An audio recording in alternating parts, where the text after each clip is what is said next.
Hello everyone, it's Gabriel. I just wanted to make a little video because today is a really important day. Today is the winter solstice.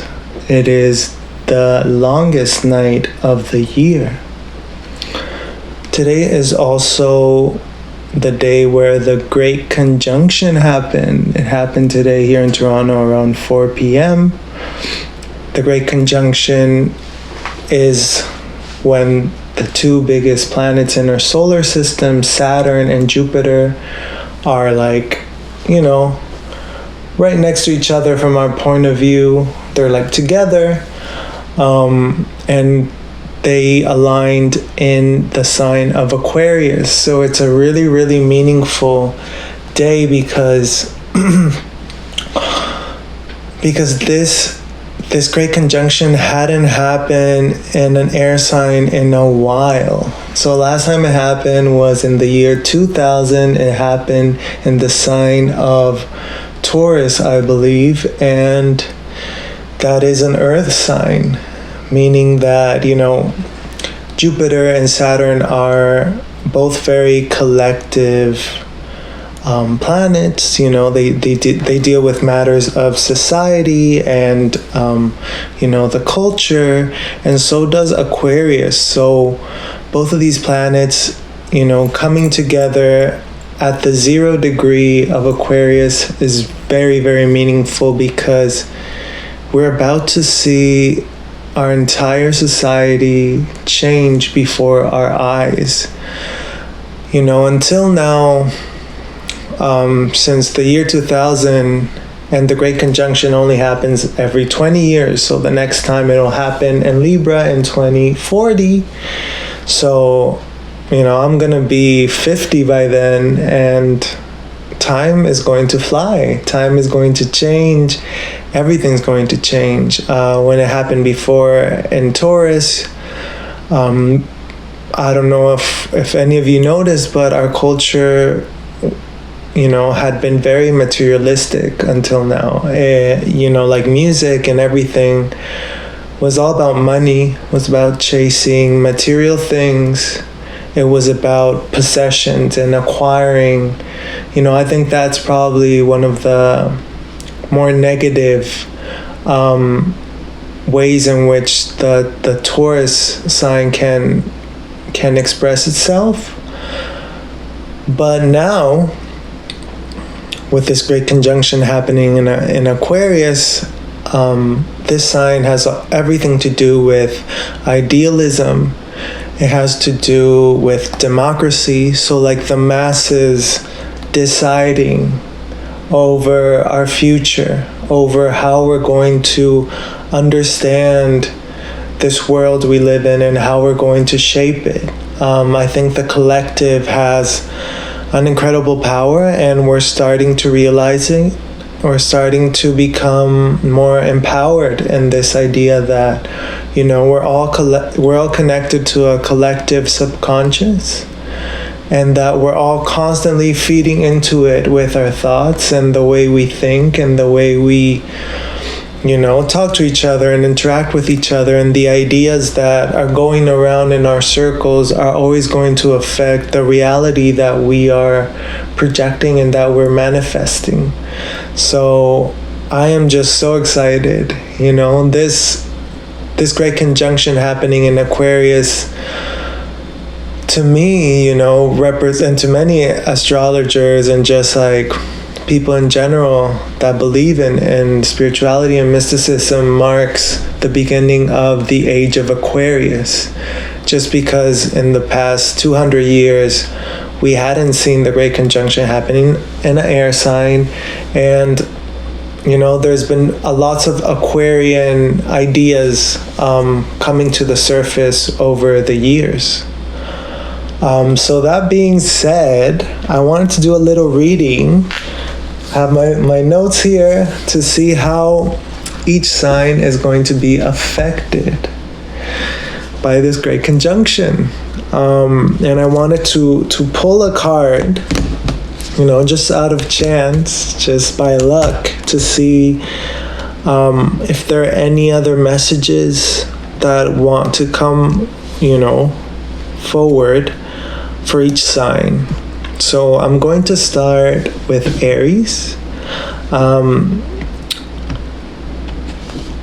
So Aries, this great conjunction falls in the 11th house, which is the house of rebellion. It's about liberating yourself. It's about really harnessing that power of like, I can't with this shit anymore. Like, I can't with this bullshit. I need to free myself of all these like preconditioned or pre-existing conditions that prevent you from being your truest self. So it's all about growth. This great conjunction is about you growing and moving past these this conditioning, and really understanding how you contribute to your group as an individual. Okay, it's not about seeing yourself as a follower or as one of the sheep, but really understanding that each person that is part of your circle has individual powers, and you can really harness your own individuality and how you're so special, and understanding that you are a star. You really are a star, Aries, and you deserve to fully embody this person that you're meant to be. So I'm also gonna pull a card for you. Oh, I look so pretty in this light. I got this ring light today, and I'm like, I need to make a video because damn, I look handsome. Okay, so the card that came out for you is the 5 of Swords. Oh, the light is also really bright, so you can't see, but let me see. Let me find the meaning of this. The 5 of Swords says tainted victory. So it's about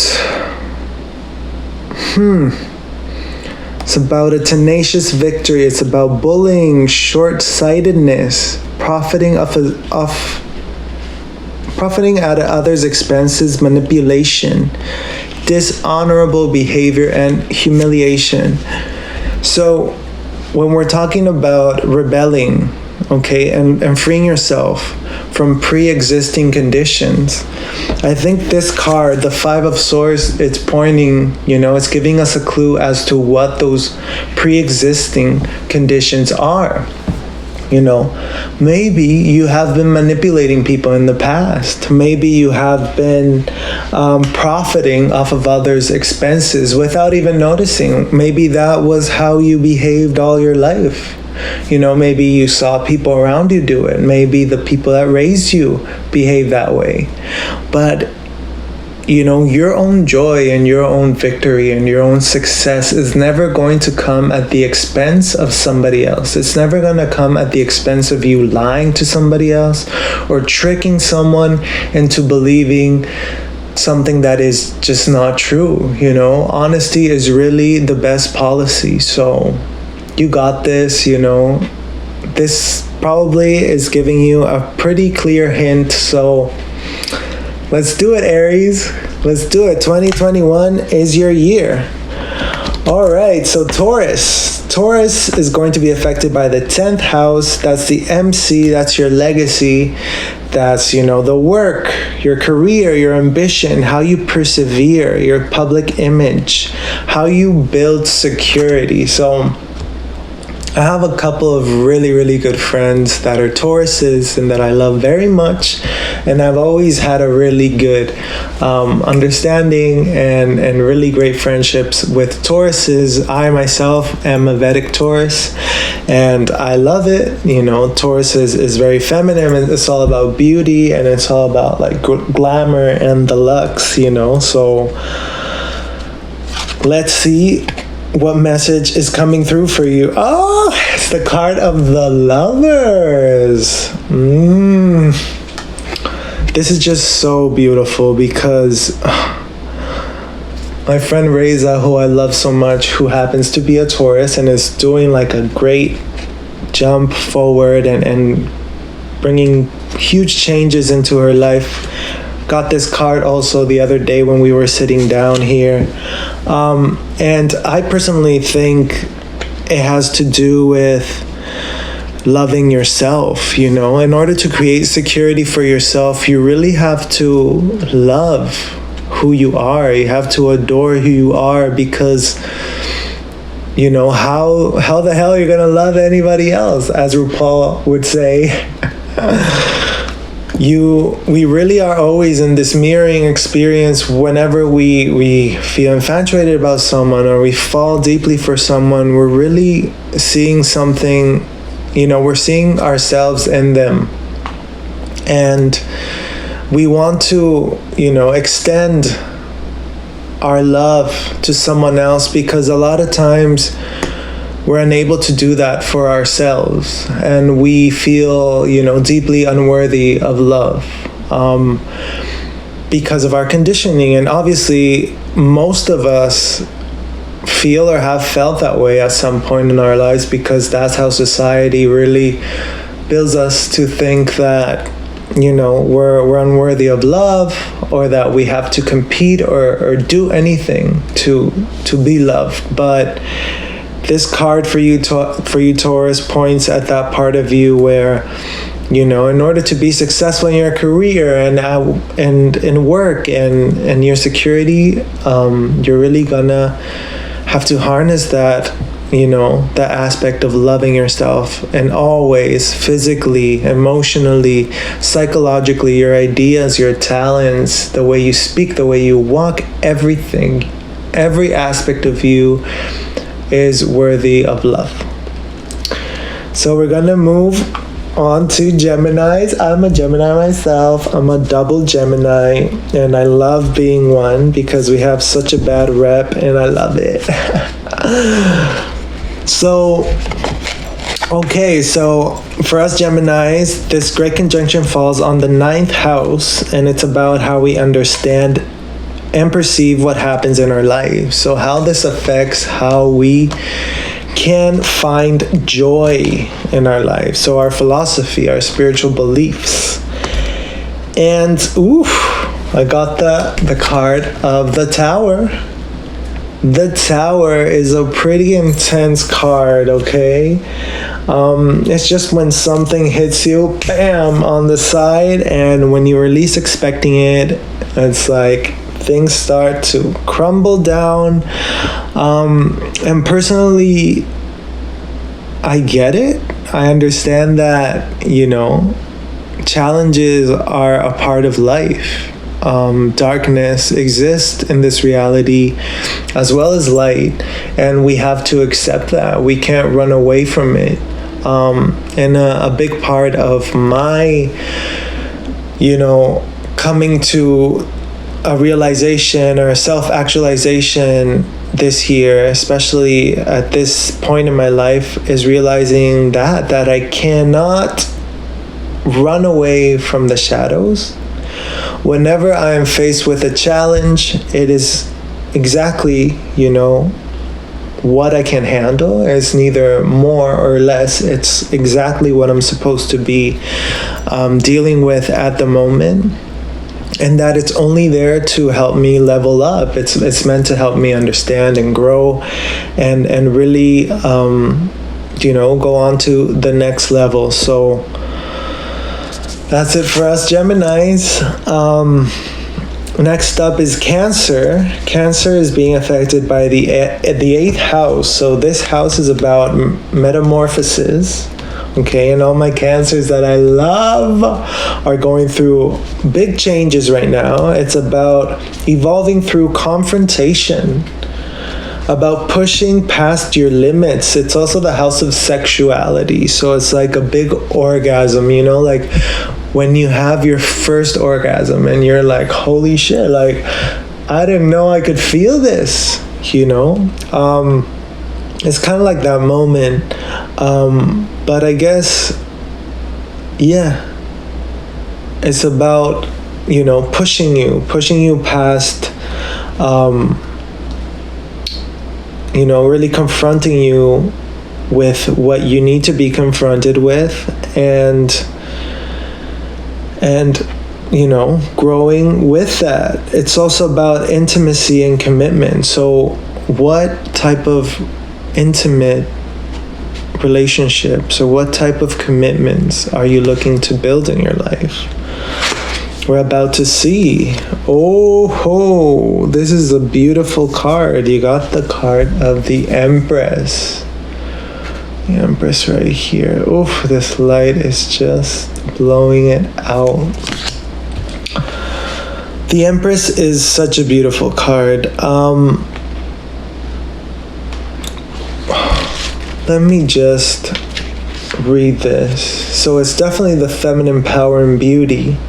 Patient, nurturing, action, sensuality, maternal guidance and love, bold creation.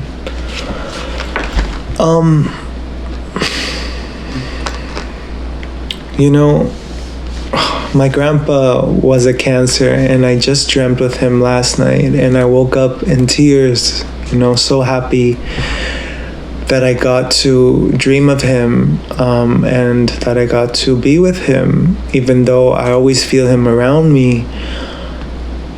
And I'm starting to realize that, Cancers can be very they have a hard shell, and they can really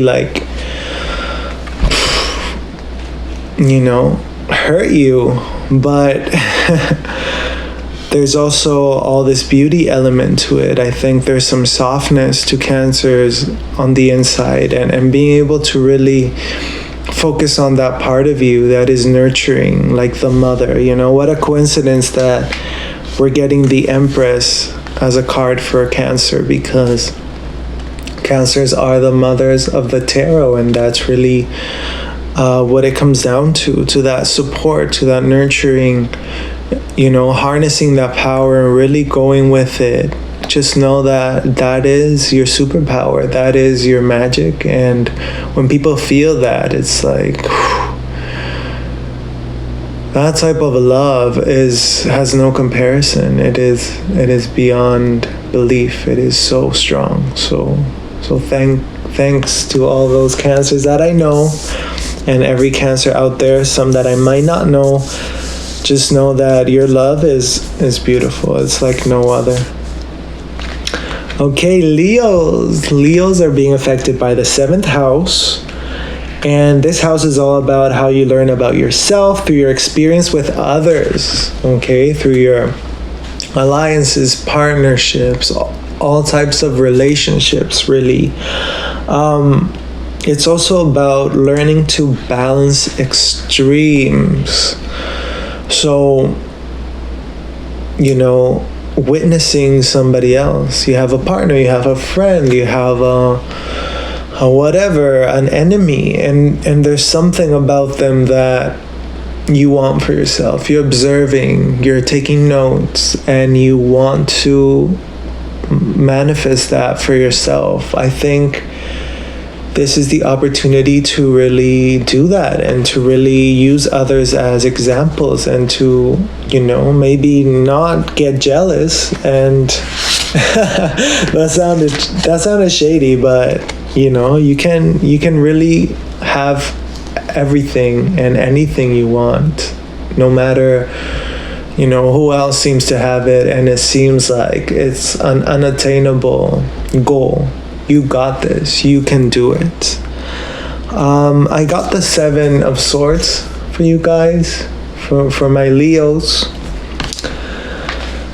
which is, it's a pretty clear card. There's all these swords, and you're only taking a few, and you're leaving some behind. So let me just read this little bit for you. It's a questionable risk. It's about deceit, betrayal, courage, an innovative risk, partial success, a loss. So I think what all this is pointing at is that you're seeing in others what you want for yourself. You're seeing that others have what you want, and they are where you want to be. But in order to get there, there's some things that you need to leave behind. There's simply some things that are not meant to you, that are not meant for you on a long term. You are meant to learn from these experiences, but if you have a sense of attachment that is, that comes from preconditioning and from childhood, where you're just like, you just can't let go, you just can't let someone live their lives, where you're just like clinging onto something that is not serving you anymore, then you're not going to be able to manifest what you're seeing around you. You can do this. You are more than enough. You are stronger all by yourself. Like, you have everything you need and everything you'll ever need in here. Okay? So whatever it is that you need to leave behind, it's meant to leave, and it will blossom, and you will both blossom, having more space and more distance. It's meant to be that way. Virgo in the 6th house. Okay, my mama is a Virgo. Mommy, I love you. Sending you lots of love. So the 6th house is about how you are of service. Okay, how you help others, and how you use this self-introspection, and it leads you to humility, to improvement of your health, your illnesses, and your routine. So really about just giving, when nobody's watching. It's about really helping someone else, knowing that deep down you're helping yourself. I don't really believe in charity. I think it's always both ways. Like, it's always, even if it doesn't seem like you're getting anything out of helping somebody else, you always are, just energetically. And the 6th house is a really beautiful house because of that. And let's see what the tarot has for you. Ooh, the 10 of coins. 10 of coins. Oh, gotta figure out how to use this light properly, but let's see. This is definitely a beautiful card. So the 10 of coins is true riches. It's about abundance, prosperity, stability, devotion, family matters, a legacy, or bequest. So you got this. This time is about abundance, and you're going to have lots to have, to enjoy, and just remember that if there's ever an opportunity, when you see someone in need, an opportunity in which you can be of service, then you always have to. It's always meant to be that way. It is really yourself asking for something that you already have. I mean, if you weren't in an abundant situation, if you didn't have enough, then it's understandable. You have nothing to give. But when you have something and someone else needs it, it's just not meant to be with you anymore. So I'll leave it at that. Okay, so my Libras in the 5th house, the house of creativity, of the inner child, of your passion, how you actualize your creative gifts. I love this house. The 5th house is just gorgeous. All right, so you got the 3 of coins. Ooh. The 3 of coins for my Libras also seems like this dude is pretty happy down there. So rejuvenating love, the gift of family and close friends, a celebration, fulfilling love, unexpected joy, a healing covenant, a culmination, good fortune.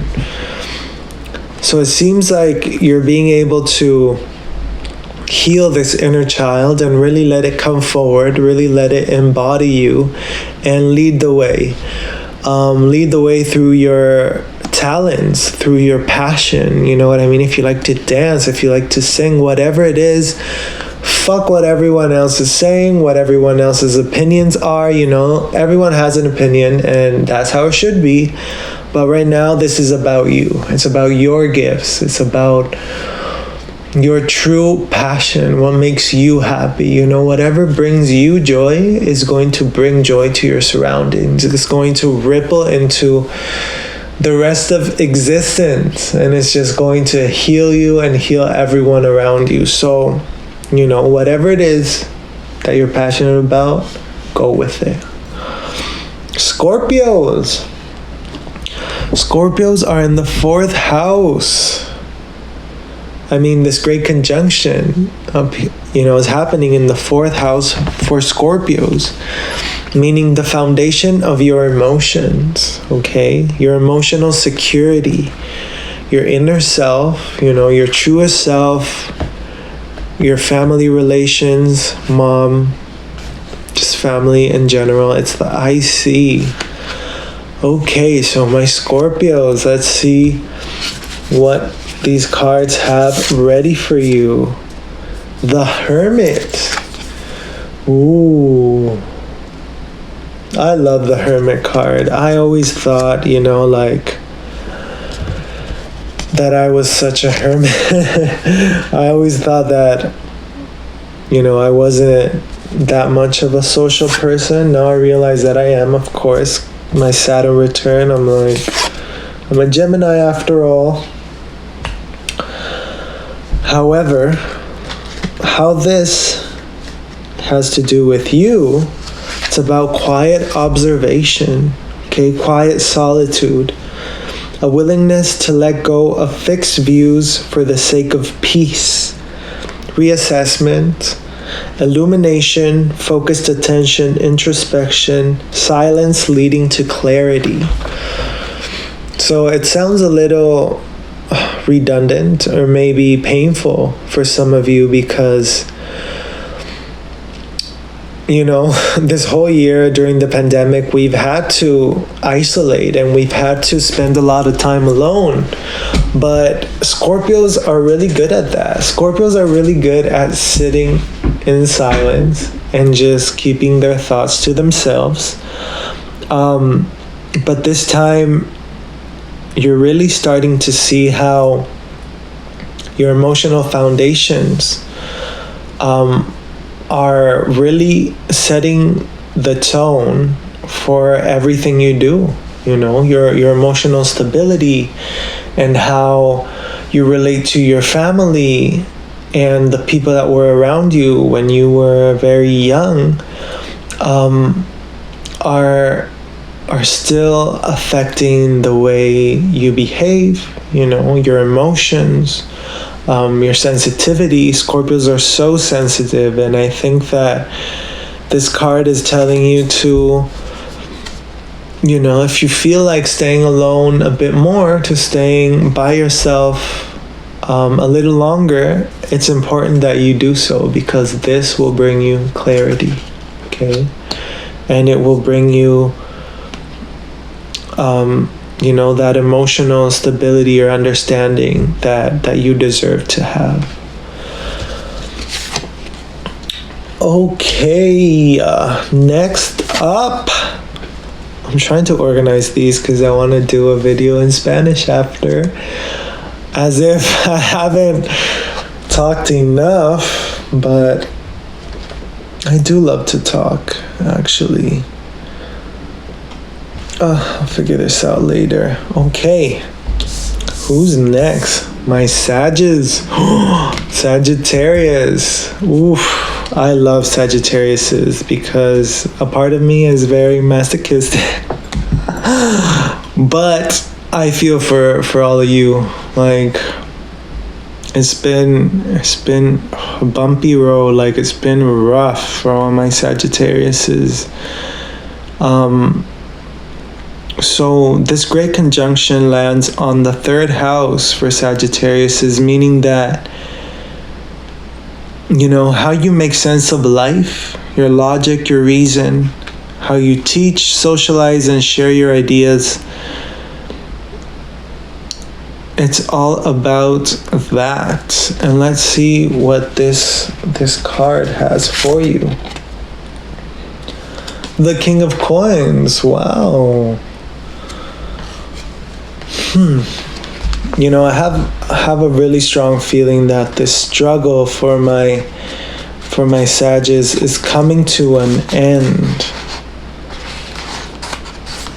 So, stability. King of Coins is ordered stability. It's tradition over innovation. It's self-reliance, practicality and caution, material and spiritual wealth. Stubborn but dependable. I mean, you can't tell a Sag shit, so yeah, they are stubborn. Skillful at business, a father figure. So this stability that you were longing for is finally coming. It's finally coming your way. So, well deserved. It is all coming to you. All right.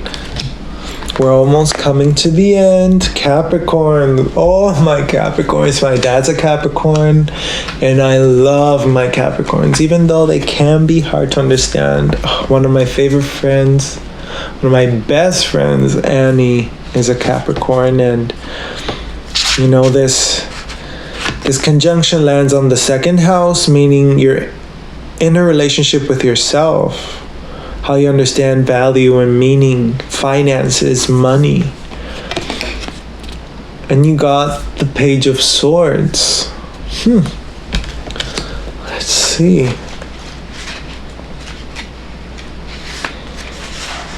The Page of Swords is bold curiosity, a mental risk taker, curiosity, strong insight, skill at uncovering what's concealed.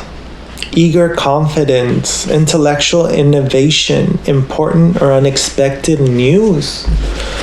So I think my Caps can really harness this energy, of creating meaning and value in your life and really attracting that abundance and that financial stability and wealth through taking those risks that you're good at. We've all seen those goats at the top of the hill. Everyone's like, how the fuck did they get up there?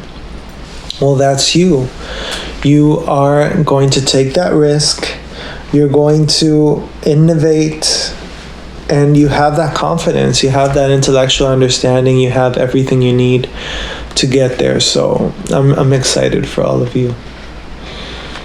All right, Aquariuses. Oof.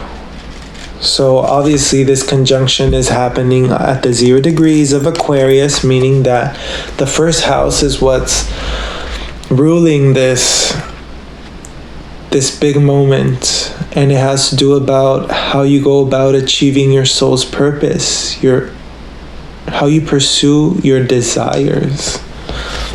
Let's see. 10 of Wands. Oh,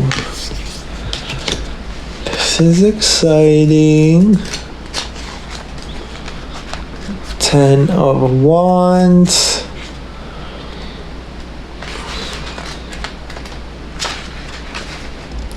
Where are you? Stagnant energy. Ooh, no. Running idle, a burden that has crept up slowly, a time to reconnect with passions and motivations. Taking on too much, not saying no, a lack of balance, maintenance at the expense of growth. I think it's saying a lot. In order to achieve your soul's purpose in this life, you're faced with this challenge. Of you, of yourself, of your own will, of realizing that you have taken on too much, that we do have to say no sometimes, and that is incredibly empowering.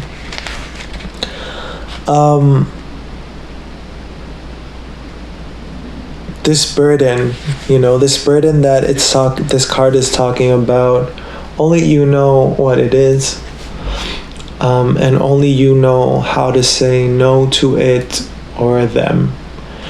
So do it because you deserve it.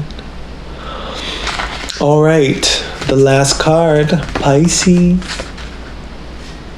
Pisces is in the 12th house. So it's all about closing that cycle, transcending reality, and rising above.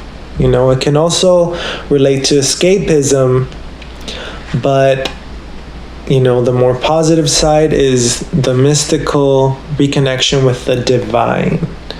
Okay, so reconnecting and connecting with the divine will never be about escaping reality. It'll be about accepting reality and appreciating the truth. And the card I got is the Ten of Swords, which looks a bit tragic.